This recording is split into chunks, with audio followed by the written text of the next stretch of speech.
আমি বলতে চাই যে আমাদের যুব সমাজ বিভিন্ন সুযোগের অপেক্ষায় তারা হয়তো অনেক সময় বাধ্য হয়ে পেটের দায়ে কোনো অবৈধ কাজ করতে উদ্যত হয়। সুতরাং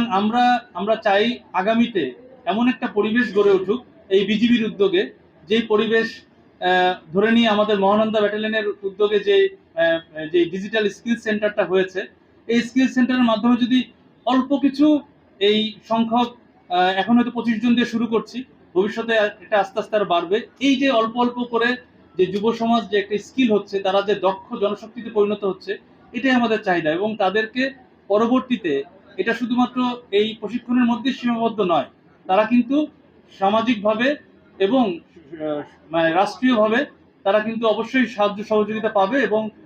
তারা নতুন কর্মসংস্থান খুঁজে নেবে, অথবা আমরা সাহায্য মানে আমাদের যে সরকারের যে সহযোগিতা রয়েছে তার মাধ্যমে তারা নতুন কর্মসংস্থানে ছোট্ট একটা টঙের দোকানও হতে পারে, কিন্তু এই দোকানের মাধ্যমে সে তার বৈধ ইনকামের মাধ্যমে যে ভবিষ্যতে সে যে অবৈধ কোনো কার্যক্রম থেকে মুক্ত হলো, এটাই আমাদের সফলতা হবে বলে আশাবাদ ব্যক্ত করি।